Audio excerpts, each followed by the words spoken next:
11 मार्च 2024 हटाइए हर जगह पे एक न्यूज़ सर्कुलेट होने लगती है कि कुछ ही समय में पीएम नरेंद्र मोदी पूरे देश को एड्रेस करने वाले हैं।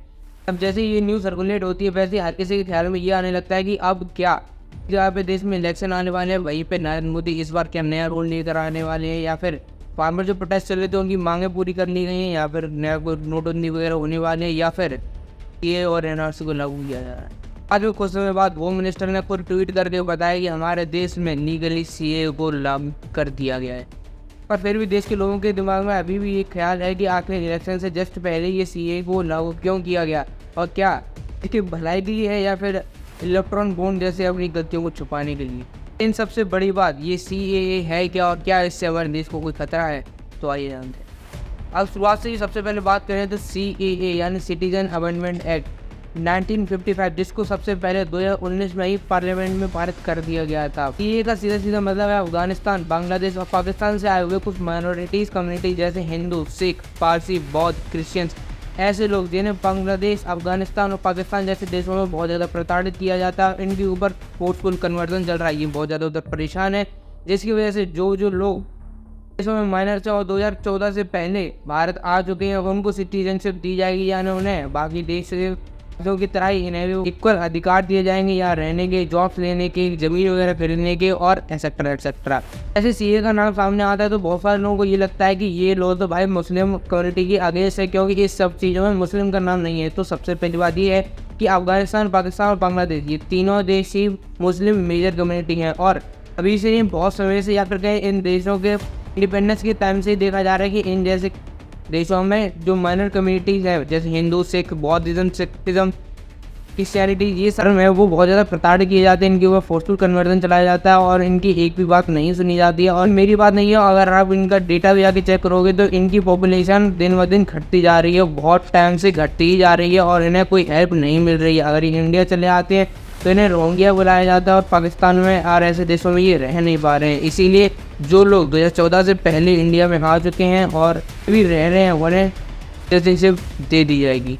ऐसे तो इस लॉ में ऐसा कुछ है नहीं जिससे कोई एक कम्युनिटी हेट्रेड फील कर सके और उसको डिसग्रेस फील हो, ऐसा तो कुछ नहीं है। पर हमारे देश में कुछ ऐसे माल पॉलिटिशियंस हैं जो ऐसी बातों को बहुत ज़्यादा फैलाते हैं कि देखो ऐसे लॉ लेकर ये गवर्नमेंट आ रही है जिसकी वजह से जो मुस्लिम कम्युनिटी है उसको बहुत ज़्यादा परेशान किया जाएगा आगे आने वाले फ्यूचर में और उनके हक छीने जाएंगे। तो सबसे पहली बात ऐसा बिल्कुल भी नहीं है। पाकिस्तान, अफगानिस्तान, बांग्लादेश में इन लोगों की पॉपुलेशन बहुत ज़्यादा अच्छी है और काफ़ी ज़्यादा है, इसी की वजह से इन लोगों को इसमें जोड़ा नहीं गया है। और ये सारे लोग ऐसे पॉलिटिशियन भी ये भी जाहिर कर रहे हैं हर किसी के सामने कि तुम लोगों को यहाँ से भगा दिया जाएगा। हालांकि और किसी लॉ में हो सकता है जैसे एनआरसी में हो सकता है, पर सीए में ऐसा बिल्कुल भी नहीं है।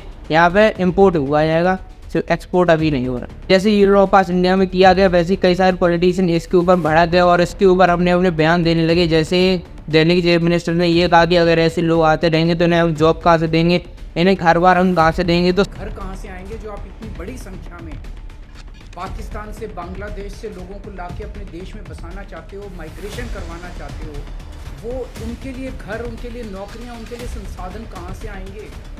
अपने देश में इतनी गरीबी है, अपने देश में ऑलरेडी लोगों के पास नौकरियां नहीं है, घर नहीं है, उनको कहाँ से लाके बसाओगे। आज़ादी के बाद काफ़ी बड़े स्तर के ऊपर माइग्रेशन हुआ था। बहुत सारे लोग भारत से पाकिस्तान और बांग्लादेश गए थे और बहुत सारे लोग वहां से इधर आए थे। अब जो ये माइग्रेशन इस सीए की वजह से होने वाला है, ये उससे कहीं ज्यादा बड़ा माइग्रेशन होने वाला है।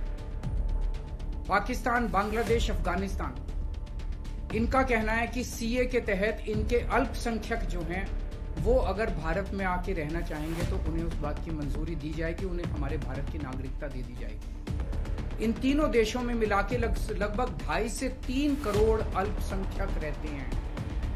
पाकिस्तान सबसे पहली बात ये ऑलरेडी देश में रह रहे हैं। जी हाँ, ये लोग 14 साल से यानी 10 साल से ऑलरेडी इंडिया में रह रहे हैं और जो 2014 तक फाइनली इंडिया में आ गए थे और नहीं दिया जाएगा, और ऐसे किसी इलीगल इंसान को नहीं दिया जाएगा, उसके प्रॉपर पेपर्स को वेरीफाई किया जाएगा, उसके बाद ही उसे सिटीजनशिप प्रोवाइड की जाएगी। ऐसे ही किसी रोहिंग्या को नहीं पकड़ाया जाएगा। और जहाँ तक बात रही इंडिया की सिक्योरिटी की और जॉब वगैरह की और ऐसी शेल्टर वगैरह की, तो सबसे पहली बात अगर आप दिल्ली जैसी जगह पे चले जाएँ, फिर बांग्लादेश जैसी जगह पे चले जाएँ और दिल्ली की खासकर शाहीन-बाग जैसी जगह पे चले जाएँ, जहाँ पर जब 2019 में सीए और एनआरसी के खिलाफ सबसे ज़्यादा दंगे हुए थे और कई सारे हिंदुओं को मारा गया था, अगर वहाँ पे चले जाएँ तो इस टाइम पर बांग्लादेशी रोहिंग्याई और पाकिस्तानी रोहिंग्या वहाँ पे सबसे ज़्यादा रहते हैं और इन सब लोगों को सब्सिडीज और काफ़ी ज़्यादा हेल्प शेल्टर वगैरह दिल्ली गवर्नमेंट खुद प्रोवाइड करती है। अस्सलाम वालेकुम, मैं अमानतुल्लाह ओखला विधायक और चेयरमैन दिल्ली वक्फ बोर्ड। आज हमने यहाँ जो परसों रोहिंग्या के लोग जिस कैंप में रहते थे, 1 महीने का राशन और 10-10 हज़ार रुपया कैश मैंने दिए हैं, हर एक फैमिली को 10,000 रुपया। ये तो क्या तब वहाँ पे ये सब नहीं था।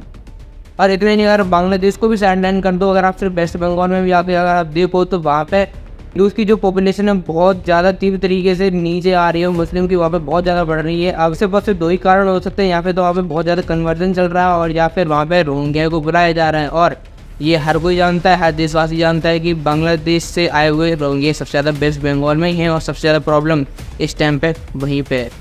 इसका अपोजिशन भी वही लोग कर रहे हैं जो जैसे रोहिंग्या को सपोर्ट करते हैं, पर जो लोग एक टाइम पे इंडिया के ही हिस्से थे और जैसे बौद्ध सिखिज्म वगैरह जो यहीं से निकले हुए हैं, उनके पास प्रॉपर कागज है, उनको कभी ये बिल्कुल सपोर्ट नहीं करने वाले।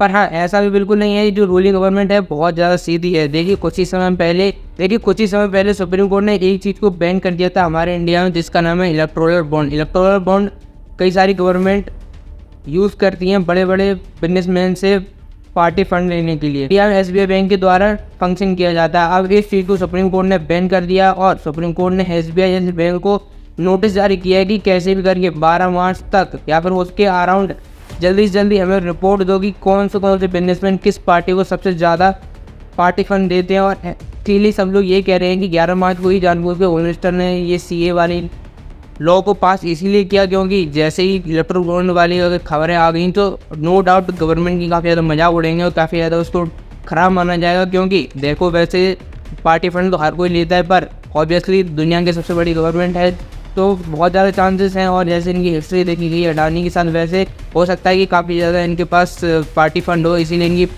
बदनामी ना हो और इनकी इतनी ज़्यादा खबर आगे खबरों में ना आए, इसीलिए और इस खबर को दबा दिया जाए, इसीलिए CA को अभी लागू किया गया, वरना बाद में भी कर देते। इतना नहीं, CA को जानबूझ के इस टाइम पे इसीलिए लागू किया गया है कि जो लोग किसी जगह से आए हुए हैं जो CA से लाभ उठाएंगे उन लोगों को वोटर ID कार्ड मिल सके और BJP को वोट बैंक पढ़ सकें। पर स्टिल आपका इस चीज़ पे क्या राय है मुझे कमेंट करके जरूर बताना। अगर ये वीडियो चले तो वीडियो को लाइक और चैनल को सब्सक्राइब कर लेना।